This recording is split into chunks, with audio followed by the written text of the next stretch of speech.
Bien, vamos a seguir hablando de la corteza visual primaria y también vamos a referirnos algo a al procesamiento visual que hacen las cortezas extraestriadas. Bien, en el video anterior quedamos acá, veíamos que un procesamiento que hace la corteza visual primaria es que distintas columnas se encargan del procesamiento de las orientaciones de las distintas barras de luz, ¿no? distintas orientaciones de la luz. Está formando las columnas de orientación que se ven acá. Y todas las columnas que forman una orientación completa se denomina hipercolumna de orientación. Pero la corteza visual primaria no hace solo eso. También hay zonas especialmente especializadas en el procesamiento del color, que se denominan blobs o manchas. Esto se vio mediante una técnica histológica en que se marca la citocromo oxidasa, ¿vale? Que es una enzima de la cadena respiratoria, que se muestra, y lo que se ve en esta tinción, se ven como zonas como más oscuras que se muestran en estos puntos, ¿no? También se ven acá, con los puntitos rojos, zonas más distintas, ¿no? Y estas zonas, que son bastante pequeñas, se encuentran en las capas 2 y 3, estos miden cientos de micras, digamos, de espesor, ¿no? Las neuronas de esta zona tienen campos receptivos concéntricos, a diferencia de las mayorías corticales, que son campos receptivos rectangulares. Y como decíamos, son bien importantes para procesar el color. ¿Cómo responden al color las neuronas de los blobs? De esta forma. Tanto en la retina como en el geniculado lateral veíamos que el sistema P tenía las neuronas llamadas de oponencia del color. Por ejemplo, esta, que cuando se estimulaba el centro del campo receptivo con un color rojo, se activaban, y cuando se estimulaba la periferia del campo receptivo con un color verde, se inhibían. ¿Tá? Neuronas de oponencia del color, o de oposición al color. En cambio, ¿qué pasa en los blobs? Se ven estas neuronas que se llaman de doble oponencia o de doble oposición al color, ¿tá? En que, fíjense, cuando se estimula el centro del campo receptivo, con rojo se estimulan, pero con verde, green, ¿tá? Se inhiben. Pasa lo opuesto en la periferia. Se estimula con rojo, ¿no? El R acá de red, ¿no? Se inhiben, y cuando se estimulan con verde, se estimulan. Esto es una doble oponencia en composición con esta, que es una oponencia simple. ¿No? O sea, este tipo de procesamiento se hace a nivel de los blobs. Otra cosa que hace la corteza visual es unificar la información que viene de un ojo y que viene del otro. ¿Se acuerdan que a nivel del núcleo genicular lateral, la información que viene de un ojo y del otro estaba segregada? Distintas capas del tálamo visual procesaban la información de un ojo o del otro. Esa segregación se mantiene en la corteza visual primaria, pero solo en la capa 4, que es la capa de llegada, en la capa de llegada, donde recibe la información desde el tálamo. Pero fíjense por debajo y por arriba de la capa 4, cómo esta información de un ojo se entra a juntar con la información que viene del otro ojo. Y hay zonas, las zonas intermedias, que reciben la información, digamos, equivalente de un ojo o del otro. Son neuronas totalmente binoculares, ¿tá? Mientras estas neuronas de acá, de la capa 4, son monooculares. Bien. A estas se les llama entonces columnas de dominancia ocular. Y en la corteza visual primaria está el concepto del módulo fundamental. ¿Qué es esto? Hay una zona cortical en que responde a todas las posibles orientaciones. Estas serían las columnas de orientación y esta sería una hipercolumna de orientación. Están los blobs en las capas 2 y 3. ¿tá? Y está las columnas de dominancia ocular. Todo esto sería el módulo fundamental. Es decir, aquí hay un ordenamiento según el eje de orientación del estímulo, la dominancia ocular y los blobs. Todo eso forman el módulo fundamental, que más o menos ocupa 1 milímetro cuadrado. Ese módulo fundamental se repite todo lo largo de la corteza visual primaria. Y en ese módulo fundamental, primero se analizan todas las orientaciones posibles, ¿tá? En un punto del campo visual, y eso se hace por ambos ojos. ¿tá? Y lo otro importante que hace el módulo fundamental es el análisis cromático, ¿tá? De dicho punto de la retina. La información que llega a ese punto de la retina, que corresponde a un punto del campo visual. Bien. Esto es muy interesante. ¿Cómo las columnas con la misma orientación se comunican entre sí? Fíjense acá, una neurona que tiene cierta orientación, que puede ser esta, proyecta a neuronas de orientaciones similares. O sea que la principal proyección son a neuronas con la misma orientación. Y esto es lógico, porque una barra de luz de cierta orientación, lógicamente va a atravesar varios campos receptivos, ¿no? Va a ser procesado por varias columnas. Entonces es lógico que haya una coherencia entre, y esa coherencia la da la alta interconectividad, entre las neuronas que están en columnas con la misma orientación. Las neuronas para la misma orientación que están en estas columnas, por lo tanto, procesando distintos sectores del campo visual, tienen gran comunicación entre sí, ¿tá? Para poder percibir algo, digamos, coherente. Bien, vimos un poco cómo se procesaba la información en la corteza visual primaria. Vamos a ver algunas pautas de procesamiento de las cortezas llamadas extraestriadas. Acá se ve la misma histología para la citocromo oxidasa, se ven los blobs, y las cortezas extraestriadas, como se ve acá, tienen unas manchas que se denominan estrías, hay estrías más gruesas, estrías más finas y zonas interestrías. ¿Qué es lo interesante acá? Que la información que viene ya segregada de la retina, el canal P, el canal M, sigue segregada a nivel del núcleo genicular lateral, en las zonas más ventrales, magnocelular, las zonas más ventrales, P o parvocelular, se mantienen segregadas en la corteza visual primaria y se van a mantener segregadas en la secundaria y sucesivamente. Fíjense que estas proyecciones van a distintas estrías, las zonas estrías finas, las zonas interestrías, y acá esta información va a las estrías gruesas.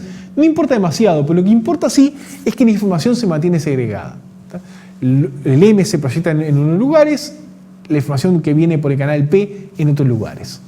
Y esos lugares son las llamadas vía dorsal, por la que proyecta el canal M, vía dorsal, y la vía ventral por la que proyecta el canal P. El canal M, decíamos, tiene que ver con la identificación de dónde viene el estímulo. El canal P tiene que ver de qué es el estímulo y qué color tiene ese estímulo. ¿No? Y vamos a ver un poquito mejor esas dos vías, la dorsal y la ventral. La vía dorsal. ¿Qué pasa si se lesiona la vía dorsal en el hombre? Estos pacientes van a tener trastornos para reconocer el movimiento por el campo visual. Esos trastornos de falta de conocimiento en general se denominan agnosias, y acá sería una agnosia para el movimiento. El paciente puede identificar una cosa quieta, pues si se mueve ya le cuesta reconocerla. Y lógicamente, las cosas que se mueven, o sea, para guiar los ojos o una mano hacia un punto, tengo que reconocer dónde está ese punto, dónde está el estímulo, ¿no? O sea que estos pacientes que no pueden reconocer de dónde viene el estímulo visual, dónde está el estímulo visual, cómo se mueve, van a tener trastornos en ejecutar los movimientos oculares y alcanzar los objetos con las manos. Si en primates se registran las neuronas de la vía dorsal, se van a encontrar neuronas sensibles a la dirección del movimiento, ¿no? Ordenadas en las llamadas columna de dirección, ¿no? Y se va a ver que hay neuronas que descargan en relación a los movimientos oculares. Vemos algún experimento relacionado con eso. Son imágenes de varios puntos, que en este caso los puntos se mueven en forma azarosa. Esta imagen, los puntos se mueven, pero hay cierta correlación. Aquí en este caso hay un 50% de correlación, es decir, ciertos puntos se mueven en una dirección. Y acá todos se mueven en la misma dirección. Y uno o un animal entrenado es capaz de percibir cuándo se empiezan a mover los puntos. Y acá se muestran ese tipo de experimentos, acá en primates y acá en humanos. Fíjense que acá se muestra el porcentaje de correlación y acá el desplazamiento. Es decir, un primate normal es más sensible a cierto grado de desplazamiento. Pero fíjense que si se lesiona la vía dorsal, tiene que haber una gran correlación, casi total, para que el animal note que hay movimiento en el campo visual. Lo mismo le pasa a un paciente. Un paciente muy sensible, cuando hay unos pequeños puntos que están correlacionados, es capaz de detectar movimiento por el campo visual, pero si se lesiona la vía dorsal, ya tiene que haber un gran movimiento por el campo visual para que el paciente lo logre reconocer. También, experimentos en monos, se puede ver claramente los trastornos que pueden generar en los movimientos oculares. Acá se muestra cuando se mueve un objeto por el campo visual, rápidamente esos animales llevan la vista hacia ese objeto que están moviendo por el campo visual. Si se lesiona la vía dorsal, se ve claramente que tienen trastornos en guiar perfectamente los ojos. Acá se muestra un solo movimiento. Fíjense cómo no logra llevar perfectamente los ojos a la imagen que se está moviendo. Y eso cuando se lesiona entonces la vía dorsal. ¿Qué pasa con la vía ventral? Como decíamos, tiene que ver con el qué. ¿Qué es el objeto? ¿Cómo es el objeto? Entonces, la lesión de la vía ventral traen distintos tipos de agnosias llamadas agnosias visuales. El paciente tiene trastorno en reconocer qué es el objeto, ¿no? La característica del objeto, incluso el color del objeto. Es más, hay algunas lesiones que generan incapacidad para reconocer una cara, lo que se llama prosopagnosia. Entonces, ¿qué pasa también con los registros de estas regiones en primates? Primero, estas neuronas se caracterizan por tener campo receptivo grande, tienen la llamada invariabilidad en la posición, es decir, estas neuronas reconocen una forma independientemente de su tamaño y de su posición en el campo visual. Y responden a estímulos complejos, como cara, manos, etc. Es decir, son neuronas llamadas conceptuales. Y vamos a ver un ejemplo de esto. Fíjense que acá en un primate, en un mono, se registra una unidad en la corteza temporal inferior. Esta neurona tiene un campo receptivo muy grande. Y fíjense en la invariabilidad, es decir, es una neurona conceptual para una cara. Responden cuando hay una cara de un mono. ¿Ah? No importa el mono, responde a la cara, ¿tá? Incluso la cara de un ser humano. O sea, es invariante. ¿tá? Y tampoco no importa mucho el tamaño de la cara, ni en qué posición del campo se ponga. Siempre va a responder más o menos igual. Si se modifica un poco la cara, la respuesta va a disminuir, ¿tá? Y no responde a otros objetos. Hay algunas de estas neuronas que responden a la cara en cierta posición, por ejemplo, el perfil de la cara. Pero no importa qué perfil sea, de qué mono sea. Conceptualmente responde al perfil de una cara y no a la cara de frente o a cualquier otro objeto. Eso es característica entonces de las neuronas de la vía ventral, que como decíamos reconoce qué es el objeto. Bien, otra cosa importante del sistema visual es la capacidad de reconocer la profundidad de campo, ¿sí? La imagen 3D. Sin duda lo puede hacer con un ojo solo, por claves monoculares, pero vamos a ver las claves binoculares, la llamada estereopsis. Estereopsis, que se debe a la llamada diferencia de paralaje. Es decir, uno ve un poquito distinto cualquier objeto desde un ojo que del otro.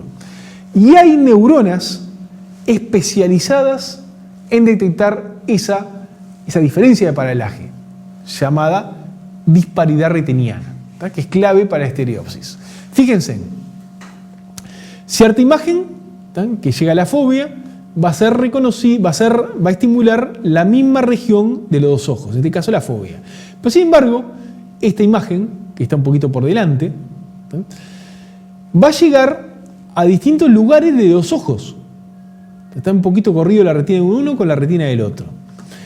Y hay neuronas especializadas en detectar la disparidad retiniana. Es decir, que responde mejor cuando el estímulo está un poquito corrido en una retina de un ojo con respecto a la retina de otro ojo. ¿Tá? Y se ha visto que esto es clave para detectar la profundidad de campo mediante la estereopsis. ¿Tá? Después se vio que la estereopsis, la zona más encargada de procesar la estereopsis es la zona magnocelular, la vía dorsal. Bien, entonces, la cuestión es que distintas zonas de la vía visual procesan distintos componentes de la imagen visual. O sea, cuando yo veo una cosa moviéndose, uno distingue qué es la cosa, qué color tiene esa cosa y cómo se está moviendo.